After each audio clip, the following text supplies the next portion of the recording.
Hello guys, तो स्वागत है आप सभी का पीएस एक्सप्लेन चैनल में। तो लास्ट एपिसोड में हमने देखा था झीलू ने टोनी को किस कर लिया होता है। झीलू बोल रही होती है ये मेरा पहला किस था जो कि मैंने तुम्हें दे दिया। टोनी भी सोच रहा होता है मुझे तो काफी अच्छा फील हो रहा है। तभी वांग बोलते है तुम मेरे भाई को किस कैसे कर सकती हो। झीलू बोल रही होती है अभी तक तो हमने कुछ किया ही नहीं है। वांग तुम्हें हम लोग को परेशान नहीं करना चाहिए। अब यहाँ पे जो भी कुछ होने वाला है ना वो तुम्हारे से बच्चे नहीं देख सकते। वांग सोच रही होती है क्या बच्चे नहीं देख सकते, आखिर यहाँ पे करने क्या वाली है। फिर वांग टोनी को पकड़ते हुए बोल रही होती है मेरे ब्रदर मेरे है, अगर तुम्हें मेरा भाई चाहिए तो तुमसे फाइट करनी होगी। झीलू बोल रही होती है मुझे तुमसे फाइट नहीं करनी है, क्या तुम्हारे भाई को हम लोग 50-50 नहीं कर सकते, मुझे इसमें कोई भी दिक्कत नहीं है। शर्माते हुए वांग बोल रही होती है क्या 50-50 करना। वांग सोच रही होती है लगता है मैं काफी सेल्फिश हो गई थी। झीलू एकदम सही बोल रही है। झीलू बोल रही होती है हाँ हम शेयर कर सकते हैं, मेरा टोनी के साथ में होने से हमारी दोस्ती के ऊपर कोई फर्क नहीं पड़ने वाला, उल्टा हम लोग और भी काफी दोस्त बन जाएंगे। तुम बिल्कुल भी टेंशन मत लो, तुम्हारा भाई तुमसे उतना ही प्यार करेगा जितना कि हमेशा से करता रहा है। वांग बोल रही होती है क्या ये हो सकता है। झीलू सोच रही होती है वांग जल्दी मैं तुम्हारी सिस्टर इन लॉ बनने वाली हूँ, उसके बाद से तुम्हें अपने भाई के प्यार को मुझे शेयर करना ही पड़ेगा। वही वांग सोच रही होती है एक इंसान को दो लोगों को शेयर करना है, सच में तो सोचने में भी काफी ज्यादा एम्बैरेसिंग है। झीलू बोल रही होती है ठीक है वांग अब डिसाइड हो चुका है, तुम मुझे सिस्टर बोलो। वांग बोल रही होती है मैं ऐसा कुछ भी नहीं करने वाली, तुम मुझे सिस्टर बोलो, मैं तुमसे लंबी हूँ। झीलू बोलते है तुम मुझे छोटी बोल रही हो, तुम्हें किसी की भी हाइट का मजाक नहीं उड़ाना चाहिए, मैं मौका मिलते ही सभी के सामने तुम्हारा मजाक उड़ाऊंगी। वांग बोल रही होती है हाँ तुम्हें जो भी करना है ना वो कर लेना, मैं तुमसे नहीं डरती। टोनी सोच रहा होता है कम से कम झीलू के बीच में आने की वजह से वांग के जो उल्टे पुल्टे थॉट्स थे वो खत्म हो जाएंगे, क्योंकि मुझे उस मैटर के ऊपर वांग से बात करने में भी काफी दिक्कत आ रही थी। अब कम से कम झीलू की वजह से वो सही चीजें नहीं होगी। आगे हमें अगले दिन का सीन दिखाया जाता है। हम तथा टोनी ने झीलू को $20 मिलियन ट्रांसफर कर दिए होते हैं। झीलू बोल रही होती है बदर टोनी आप बिल्कुल भी टेंशन मत लीजिए, मैं इस पूरे पैसे को लिन फैमिली में इन्वेस्ट कर दूंगी फेट या रियल एस्टेट के नाम पे, मैं आपके एक भी पैसे को बर्बाद नहीं करने वाली। आपने मेरे को बहुत ज्यादा भरोसा करते हुए मुझे पैसा दिया है, अब मुझे इन पैसे को यूज करते हुए फैमिली को राइज भी करना है और आपको प्रॉफिट भी देना है। टोनी बोल रहा होता है तुम्हें अपने ऊपर लोड लेने की जरूरत नहीं है, मैंने ये पैसा तुम्हें दिया अपनी फैमिली के ऊपर इन्वेस्ट करने के लिए, मुझे तुमसे कोई प्रॉफिट नहीं चाहिए, तुम इसे मेरी तरफ से रख सकती हो, तुम जैसा चाहो इस पैसे को खर्च कर सकती हो, ये सब तुम्हारे ऊपर है। वैसे मेरे नजरों में झीलू तुम्हारी वैल्यू कुछ $1 बिलियन से काफी ज्यादा है, ये पैसे मेरे लिए उतने वर्थ नहीं करते जितना कि तुम करती हो। हम देते झीलू की अफेक्शन 1 पॉइंट से बढ़ गई होती है और उसकी करंट अफेक्शन होती है 99 पॉइंट्स। सिस्टम बोल रहा होता है होस्ट आपको 10 स्ट्रगलिंग पॉइंट मिलता है। तभी झीलू आगे बढ़ते हुए टोनी के चेस्ट पे किस कर लेती है। चिढ़ते हुए वांग बोल रही होती तुम फिर से ये काम कर रही हो, मैंने तुम्हें ये करने से मना किया था ना, अब मैं बैक ऑफ नहीं करने वाली, मैं भी सेम ही काम करूंगी। ये बोलते वो भी आगे बढ़ते हुए टोनी को किस कर लेती है। टोनी सोच रहा होता है आखिर लोग यहाँ पे क्या कर रहे हैं। तभी हम देते उन लोग के सामने वाला लिफ्ट खुल जाता है और उन लोगों के सामने 2 लड़कियां आ गई होती है। पहली वाली लड़की बोल रही होती है सिस्टर जूही, क्या ये हमारे नेबर्स है। यहाँ पे इस लड़के को देख के लग रहा है कि मैंने इसको कहीं ना कहीं तो देखा है, ये किसी बहुत ही पॉपुलर इंसान की तरह दिख रहा है। जूही बोल रही होती है ये टोनी स्टार्क है जिसको कल इंटरनेट के ऊपर एक्सपोज किया गया है, क्या तुमने उस स्ट्रीमर की वीडियो नहीं देखी थी, इसने एक स्ट्रीमर को छोड़ दिया है, अभी मार्केट के अंदर इसकी रेपुटेशन काफी ज्यादा खराब हो रखी है और देख के लग रहा है कि इसके बारे में जितनी भी न्यूज थी वो सारी की सारी सच थी। पहले ये सियोल में रहा करता था लेकिन अभी कुछ दिनों पहले ये संघाई यूनिवर्सिटी आया और इसके बॉडीगार्ड ने मिस किन वुशुआन के ऊपर काफी खतरनाक अटैक किया, उन्हें पूरी यूनिवर्सिटी के सामने मारा और अभी ये देखो हमारे टोंगशी रिबेरिया के अंदर आ रखा है, साथ ही इसके साथ में 2 गर्लफ्रेंड्स और है। ये सियोल से इसी वजह से भागा हुआ है ताकि वो स्ट्रीमर्स को ना ढूंढ सके। चश्मे वाली लड़की बोल रही होती है अच्छा ये है टोनी स्टार्क। जूही बोल रही होती है आज हम लोग का दिन काफी तक खराब जाएगा, सुबह सुबह ही हम लोगों ने किसी इंसान का मुंह देख लिया। ये बोलते हुए जूही वहाँ जाने लगती है। टोनी सोच रहा होता है कितनी एरोगेंट लड़की थी, ये मेरे मुंह पे ये बात बोल के चली गई, क्या इसको डर नहीं कि मैं इसकी बातों को सुन लूंगा। अब पता नहीं मुझे ऐसा क्यों लग रहा है कि मैंने इस रेड ड्रेस वाली लड़की को कहीं ना कहीं तो देख रखा है। वांग बोल रही होती है बदर टोनी, क्या आपको पता है वो लड़की एक एक्ट्रेस है, उसका नाम है जियांग जूही। झीलू भी बोल रही होती है हाँ वो जियांग जूही है, अभी वो फिल्म इंडस्ट्री में काफी ज्यादा फेमस हो रखी है, मुझे पता नहीं था कि वो टोंगशी रिबेरिया के अंदर ही रहती होगी, पर कमाल की बात तो ये कि वो हमारी नेबर निकली।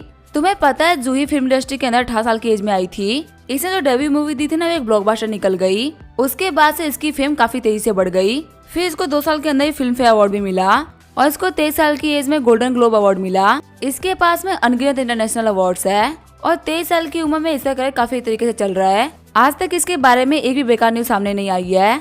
सभी लोग बोलते हैं कि जियांग जूही सिर्फ अपने काम पे ध्यान देती है, बाकी किसी और चीजों में दिमाग नहीं लगाती, और अपने इसी कैरेक्टर की वजह से ये यंग जनरेशन के बीच में काफी ज्यादा फेमस हो गई है। इनकी मेल फॉलोइंग काफी ज्यादा खतरनाक है और ऐसे बहुत सारे फीमेल फॉलोअर्स है जो कि इसको एडमायर करते हैं। अपनी बढ़ती पॉपुलैरिटी को देख के जूही ने खुद की एक कंपनी एस्टेब्लिश करी और इसने पब्लिकली ये भी अनाउंस किया कि इसका रिलेशनशिप इसके क्लासमेट से चल रहा है, जिसका कोई बड़ा बैकग्राउंड नहीं है, न ही वो किसी बड़ी फैमिली से बिलोंग करता है। उसके पास में ठीक ठाक पैसे और एक नॉर्मल लाइफ जी रहा है। कहा तो ये भी जाता है कि जो इसका बॉयफ्रेंड है उसे करियर को लेकर काफी चिढ़ता है। उसने काफी बार सेट्स के ऊपर दिक्कतें भी खड़ी करी है, लेकिन जूही ने कभी भी इन बातों के ऊपर रिस्पॉन्स नहीं करा और इन सारे रूमर्स को झूठ बोला।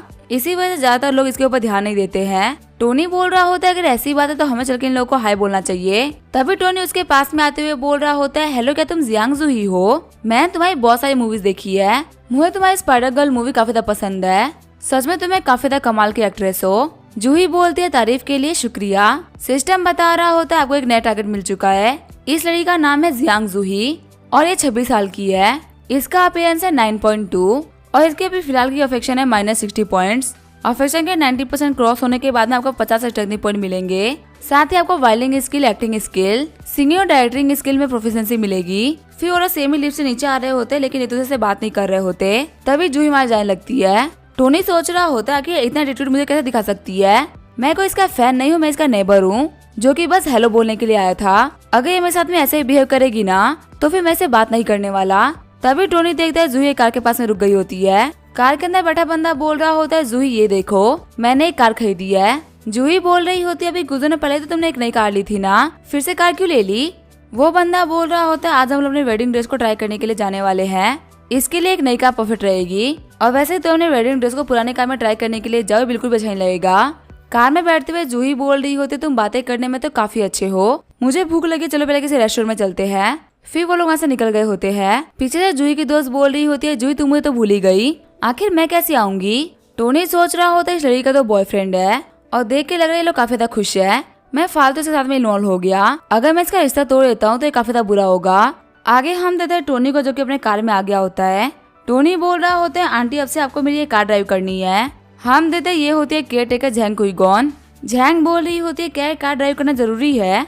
देखने में ये कार काफी ज्यादा एक्सपेंसिव है, मेरे लिए ड्राइव करना बिल्कुल भी अच्छा नहीं रहेगा। टोनी बोल रहा होता है आंटी ऐसे बिहेव मत करिए, कार कोई महंगी सस्ती चीज नहीं होती, हम इसे यूज करते हैं ट्रांसपोर्टेशन के लिए और वैसे भी बॉस बॉस कार इतनी भी कुछ खास नहीं है। ऐसा तो है नहीं कि कोई $1 बिलियन की कार हो, 4-5 महीने की कार को ड्राइव करने में क्या है टेंशन लेना, आप एकदम नॉर्मली इसको चलाइए, आपको फालतू टेंशन लेने की कोई भी जरूरत नहीं है। केयर टेकर सोच रही होती है ये मुझे बोल रहे कि मैं आराम से इस कार को ड्राइव करूं, अगर मैंने पूरी लाइफ भी मेहनत करूं ना तभी मैं ये कार नहीं खरीद सकती। आज सुबह ये बंदा हाउसकीपिंग सेंटर आया था, इसने बोला कि इसको एक ऐसा केयर टेकर चाहिए जो कि ड्राइव कर सके। मुझे लगा था कि मेरी ड्राइविंग स्किल काफी अच्छी है, इसी वजह से मैं ड्राइव कर लूंगी, पर किसे पता था कि ये एक अल्ट्रा लग्जरी कार के बारे में बात कर रहा है। अगर मुझे पहले पता होता कि इसी कार इतनी महंगी है तो मैं कभी भी इसके लिए हाँ नहीं बोलती।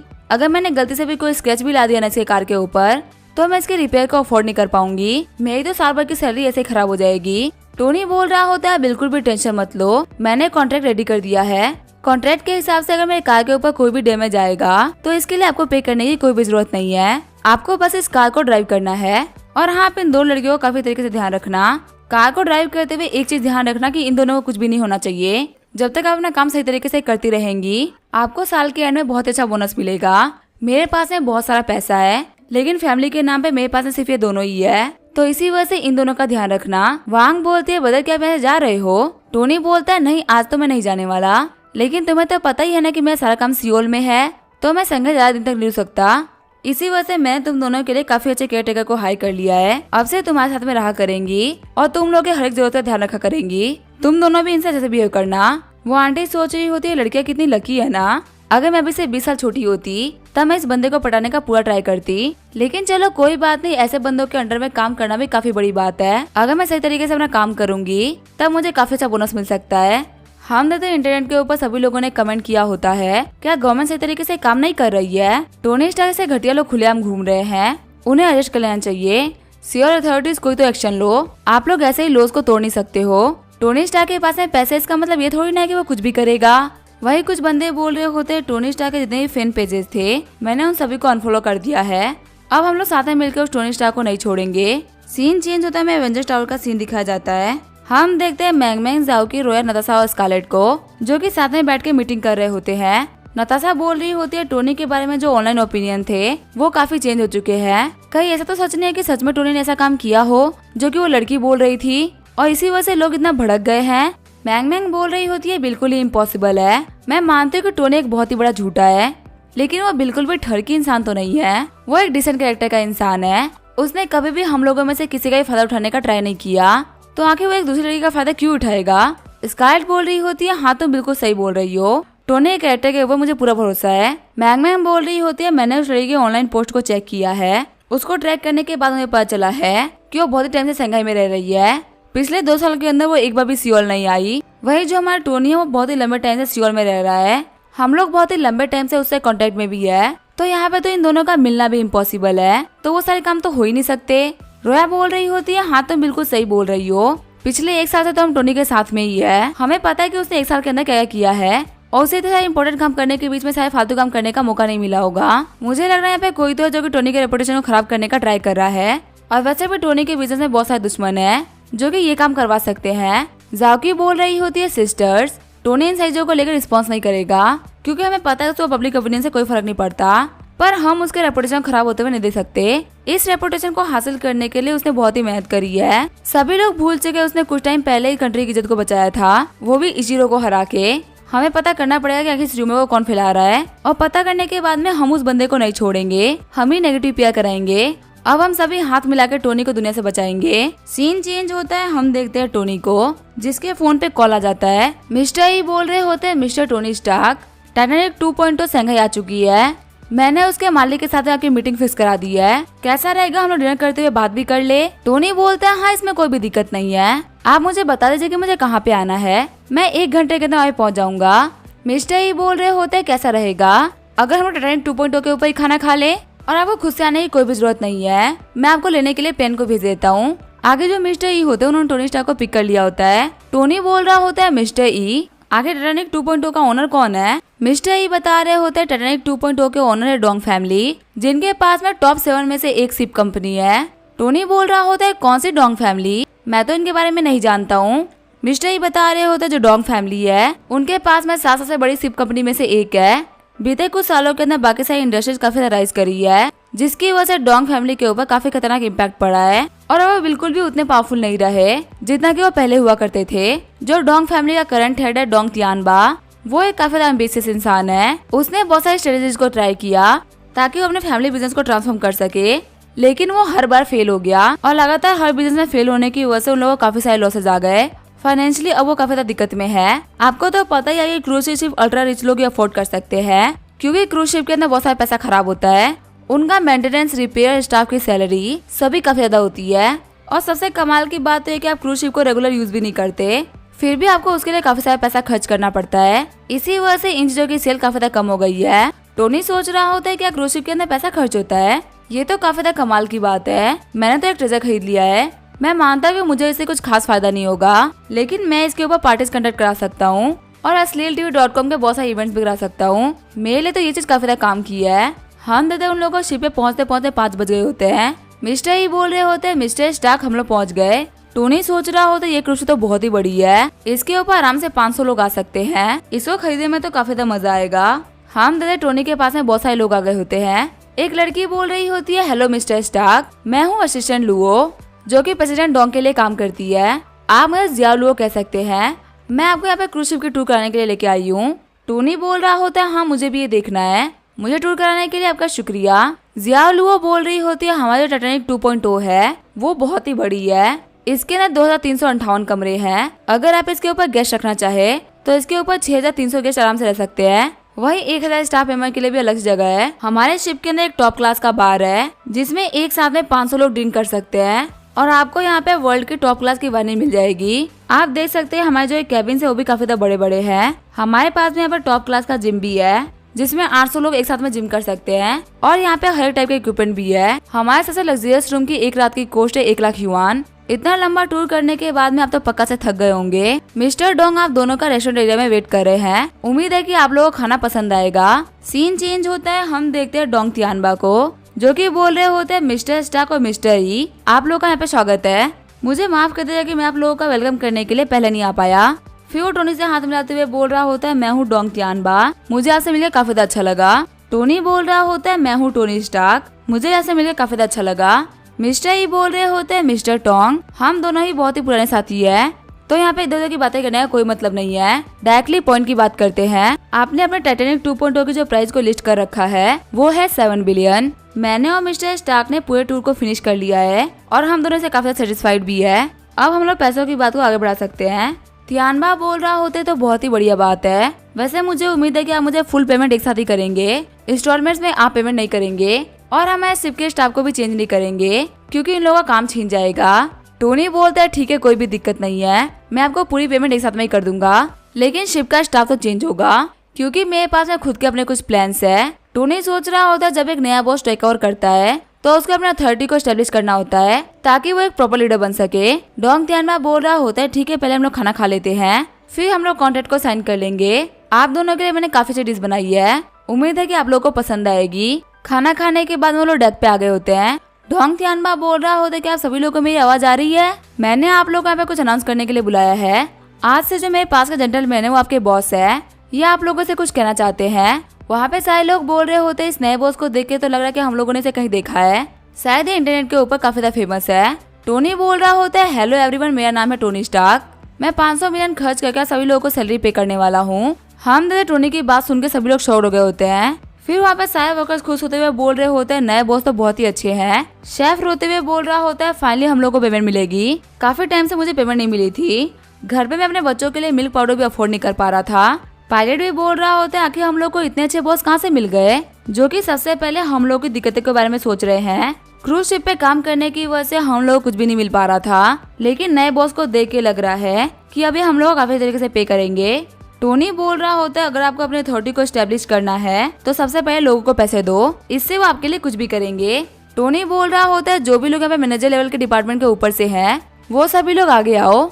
आगे आते हुए सभी लोग सोच रहे होते हैं, नए बॉस तो बहुत ही अच्छे हैं, कहे नहीं कि हम लोग मैनेजमेंट से बिलोंग करते हैं, इसी वजह से हम लोग को पैसे देंगे, अब हम काफी अमीर बनने वाले हैं। काउंट करते हुए टोनी बोल रहा होता है, यहाँ पे 11 लोग हैं, मैं तुम सभी 11 लोगों को फायर करता हूँ।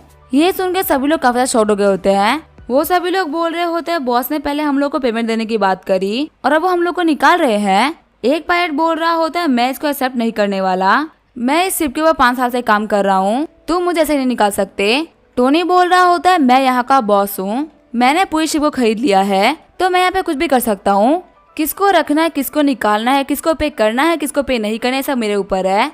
तभी वो बंदा आगे बढ़ते हुए बोल रहा होता है, कमीने मैं तेरे को मार डालूंगा। टोनी बोल रहा होता है, वो तो पता चली जाएगा कि आखिर कौन किसको मारता है। जैसे ही वो बंदा अटैक करने के लिए आगे बढ़ता है, नॉर्मल स्टाफ में से भी एक बंदा अटैक करने के लिए आगे बढ़ जाता है। नॉर्मल स्टाफ ने मैनेजमेंट वाले बंदे को दबा दिया होता है। नॉर्मल स्टाफ बोल रहा होता है, काओ हॉर्नबे, आखिर तुम बॉस के सामने क्या हरकत कर रहे हो। हॉर्नबे बोल रहा होता है, चैंगोंग मुझे जाने दो, अगर तुम मेरी बात नहीं मानोगे ना तो मैं तुम्हारी बोनस काट लूंगा।